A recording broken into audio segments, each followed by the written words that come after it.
Hello, everybody. Happy Monday. It is 4th of July week. Who else is excited? Because I am. My boyfriend's family has this huge, blowout every year for 4th of July, and I've never been. This will be my first taste of it. We really started dating in November, so I have not yet been, and I am excited. Apparently, his dad spends thousands of dollars on fireworks. I'm so pumped. So what are y'all doing for 4th of July? If you're here in the replay, let me know below, because it's such a fun time. Especially where I live. So I live near the beach. So every year it's kind of an excuse to go to the beach and take the boat out and get together with everybody. It's kind of a bummer that it's in the middle of the week this year, but that's okay. We'll figure it out. It just means I have a lot to do this week before that comes. But yeah, I want to know what y'all are going to do. We actually took the boat out this weekend and it was beautiful. If you follow me on Instagram or you saw my Facebook story, it looked like heaven. The water was super, super calm, and where the sky met the water was just it was crazy how clear it was and how the clouds were reflecting into the water. It was the most magical, spiritual experience. It was just gorgeous. But anyways, today I want to talk about setting boundaries with your clients, because you may not think this is an interesting topic, but I do have some really messed up stories for you guys. Because it's taken me a long time to, let me get this microphone. Oh well, all right. It's taken me a long time to really, set boundaries and be clear about what I expect from my clients, instead of just giving and depleting my energy for their benefit and really just hurting myself. Because I think especially if you're a female entrepreneur, that can be a very, very difficult line to establish, especially because we are nurturers, we are givers, we want to take care of people, we feel like we have to prove ourselves more as women, because it is a very male-centric industry. But in the end, we just end up hurting ourselves. We start pouring from an empty cup, and that doesn't help anybody involved. We hurt ourselves, we hurt our clients, we don't set clear expectations, so they expect way more than what we're actually providing them or what we agreed on. And that has gotten me in a lot of trouble. It's really gotten me in situations where I question my worth, and just everything goes haywire. It stresses me out. It really damages my confidence. And so I want to prevent this for you guys, because I wish somebody would have kind of shook me in the beginning and told me how important this stuff was, because I've grown up just wanting to give, and my dad kind of put it into my head that I really do need to prove myself, because that's how he was raised. He had to, hey Stephanie, what's up? How's your Monday going? What are you doing for the 4th? Because he had to basically raise himself. His dad left the home when my dad was in high school, and so he had to really step up and learn how to be an adult very quickly. And now he's made his way up. He's the president of a hospital. He is absolutely killing it. He is my role model.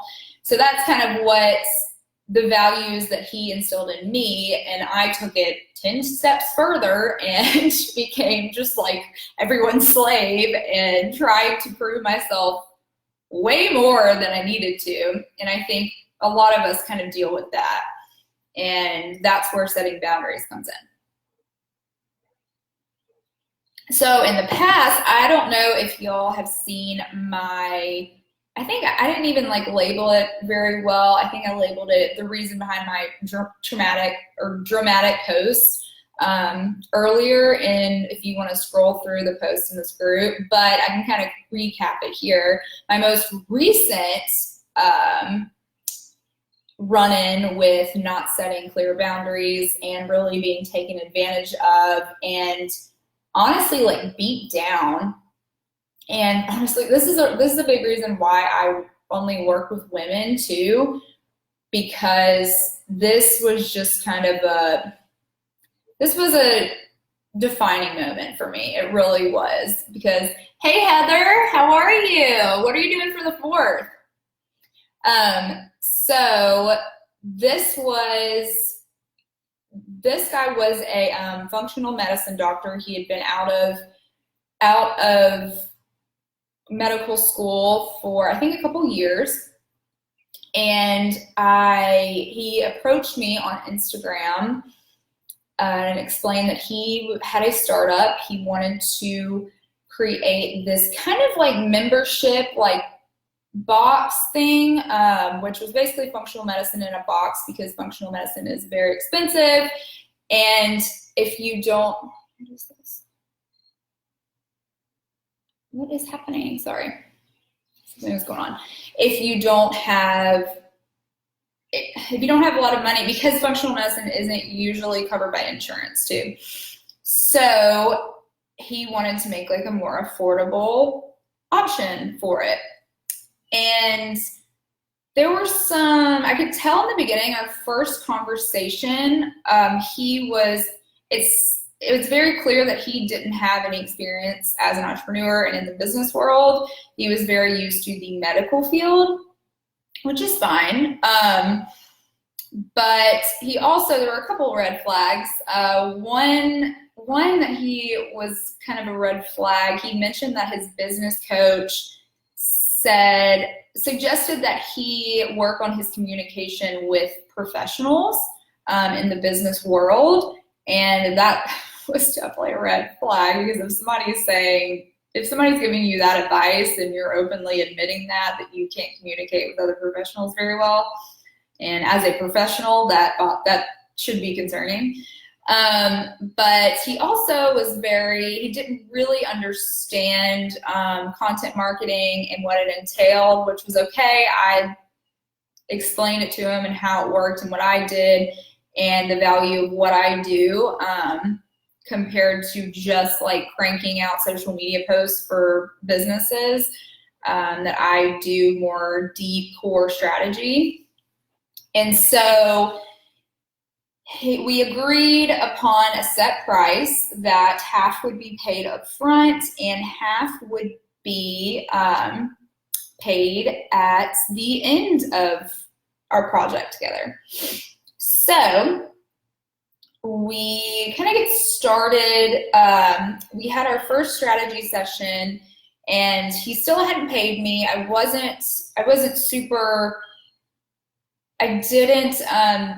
This is one problem that was my issue. I didn't demand that half to be paid up front immediately and just started working with him, and that's a big no-no. If you need to set clear boundaries when it comes to payment. If you expect to be paid up front, that means you will not do a lick of work until that payment has been processed. So we got off our first strategy session. He hadn't paid me anything yet. And he texted me, which, do not give out your real phone number. One tool that I use is Google Voice now. So it generates a different phone number for you to use. instead of giving out your personal phone number, because in my experience, clients will text you a lot, at least a few. They can really like push the boundaries a lot if you don't step back and make it very clear how you want to communicate. So he texted me after our first strategy session, and major red flag, said, hey, can I ask you a personal question?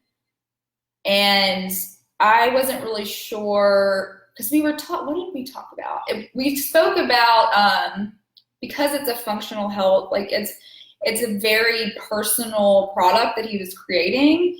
And I get very emotionally attached to my projects, because that's how marketing works for me, is resonating with the audience and really being empathetic to their concerns, and how has this impacted my life, and how has it impacted people around me. So I thought it was something to do with the product and the things that we had talked about in the strategy session. Instead, he said, do you have a boyfriend? I was like, oh my God, seriously? Like, because this has happened so many times where men have reached out and it looks to be a promising project, and it looks to be something that will be very professional and it will be a good fit professionally, and then they end up having totally different intentions. So I was like, I swear to God, if this is what I think it is. And I answered, yes, I do, and I live with him. Why? And he said, oh, just wondering, because that can be a big distraction and take up time. Oh my God. I was like, oh my God, I swear to God. I answered, well, if I spent as much time with my boyfriend as I did with work, he would break up with me because I would be smothering him. So why are you even worried about that? Anyways, then one weekend he was texting me, I think it was on a Sunday or a Saturday. He was like, hey, can you hop on the phone today? And I was like, I'm sorry, I'm trying to scale back on my client communication during the weekends. We can speak Monday. Because I'll tell you why after I tell you what he said. But he was like, his answer was, well, when we're in a time crunch, we don't have the luxury of taking weekends off. So it was clear that he viewed this as, this business was as much my responsibility as his. And that's where I was like, okay, we have to have a conversation. Because I answered, I was like, look, by client communication, it means I don't speak as much with my clients on the weekends, because I'm on the phone all week discussing projects. On the weekends, that's when I get to actually do them and implement them and work on my brand stuff. So I was like, I don't know what, and so anyways, and then the third strike was, which those should have been strikes 5,000 and 5,001, but third strike was I had reminded him in a couple weeks, like, hey, I'm gonna need that first half of the payment to move forward. And so one day I messaged him and I was like, hey, are you going to send through that payment so we can get started? We can have our next strategy session tomorrow. And he said, yeah, as soon as I see what you've been working on. And we had already been in contact so much. I had already been working for him. I had already been like doing market research and putting strategy together. And it was very clear that, we had spent hours talking, and that's not free. And we had a shared Google Drive folder. with everything that we were working on. And but he wanted me to prove myself even more before he went through with what he's already committed in doing. So that's when I realized, all right, this is really a problem. And the last time we spoke was I said, hey, we need to have a conversation. We need to get on the same page. When can you speak on the phone? So we spoke on the phone. He was very obviously stressed out and overwhelmed because he has never been, this was his first taste of entrepreneurship, which another red flag, I guess, but especially when someone has that big of an ego and has never really worked with other professionals before.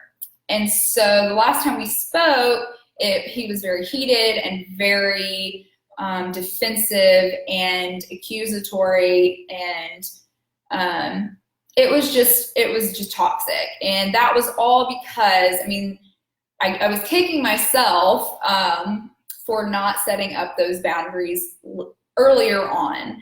And so what I've changed now, all that long story, sorry guys, but I mean, this really changed the trajectory of how I work with clients.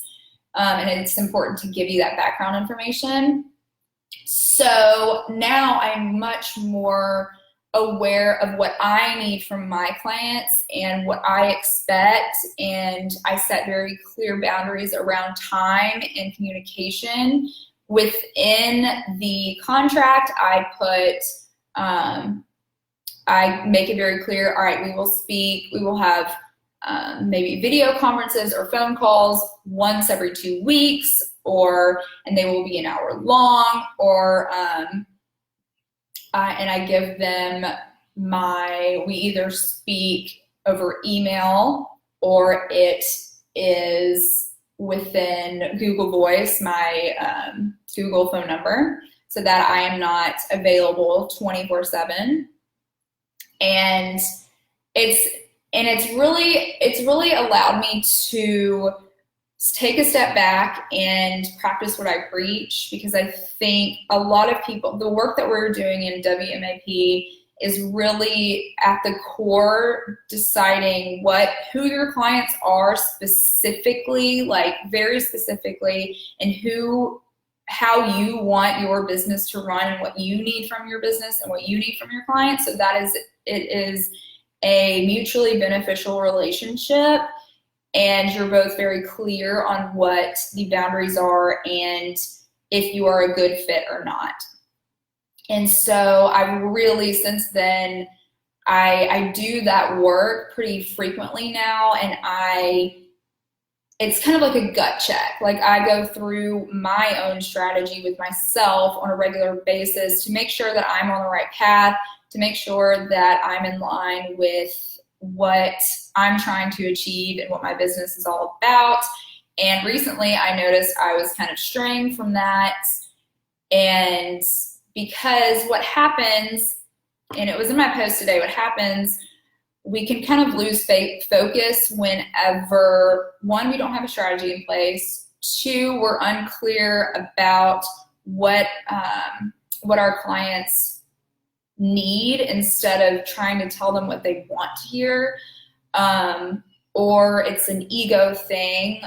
Maybe you are trying to prove your worth and prove your qualifications, and you're talking about all these things that really have nothing to do with your offer or your business, but you're just trying to prove that, hey, I know what I'm talking about, like, I'm qualified, see, and it really forces you to really talk about things that, one, maybe you don't know that much about. Maybe you're just like jumping the gun and prematurely speaking about things that you haven't fully explored yourself. And I'm definitely guilty of that. And then it can also happen if we feel like we need to do something, like, oh, I need to throw up this social post, or I need to go live and talk about this, and we're not energetically connecting with that message.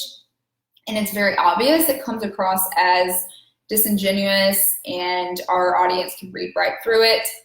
So setting those boundaries around yourself and your business and your clients and being super, super clear about your expectations and how you want to feel and how the kind of people that you want to work with and how you want to communicate to and what you want to communicate. Because in the end, it is an equal energy exchange. You don't have to sacrifice yourself and your beliefs and the way you want to be treated simply because you want a good review or you want to please your client, because yes, they're paying you, and but you know the value of what you're providing, and that's why it's so important to agree on the scope of work beforehand and the expectations of what the end product will look like,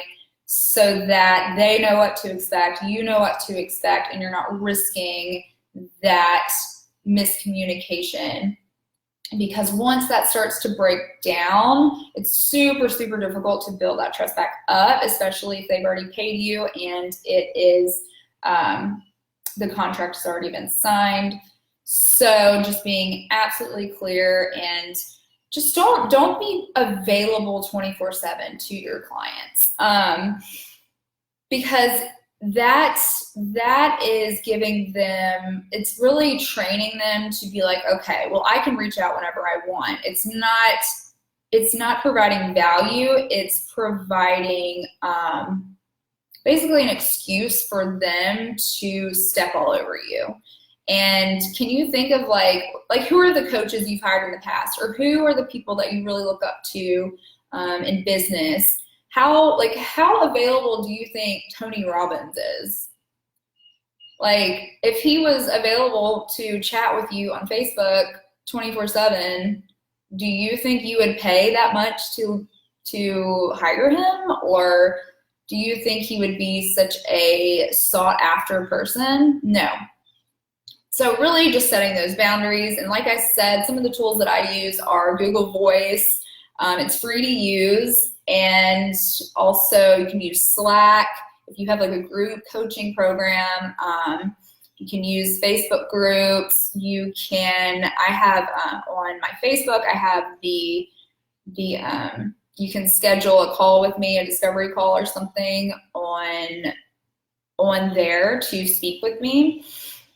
There's plenty of ways you can really set those boundaries, but I think in the beginning, when you are creating your offer, you need to include how often those conversations are going to happen, especially if you're coaching, and how long they're going to be, how they're going to be carried out, what they'll really entail, and what it doesn't mean. I think I make it really clear in my writing now who I don't want to work with. Like, I work with open-minded people who are ready, who are motivated to take the next step, and they are action-oriented. I even say on my website, go hire a cheap freelancer on Fiverr before you speak to me, because I need you to have that experience so that you know how valuable I am. And so, I mean, I disqualify people very quickly, and it's so much easier now that I'm clear about who I want to work with and what that looks like. And it's just easier to attract the right kind of people, because I don't want to get stuck in that situation again where somebody's just walking all over me. And I would hate for you to experience that as well. So I want to hear in the comments what your experience with this has been, because I know that, one, sexism can be a very real thing for business women, especially when you reach a certain level. This year it's been very, very apparent, and I have never been someone that calls myself a feminist, or because I've just known so many people that call themselves a feminist, but they are really just like, it's a man haters club. And, but this is really taken on a different definition for me this year, because it's difficult to establish yourself as a strong, respectable, intellectual woman in the entrepreneurial space. And it is such a masculine environment. So if you've had trouble with this, I would love to hear from you in the comments, if you're comfortable sharing your story. And I am always here to chat with you guys if you're like dealing with something like this and just need somebody to chat with. I'm here. I love to kind of support people through those moments, because I know how difficult it can be. And you're not alone. You'll get through it. And if anything, it will make you 10 times better. It'll make you, it will kind of help you set up these parameters that you need to learn from the next time you work with somebody. So hopefully that helps you a little bit, and kind of prevents you from making the mistakes that I did. But all right, well, happy Monday. And if I'm not on here again before the 4th of July, I hope everybody has a great 4th, and I will chat with you later. Bye, guys.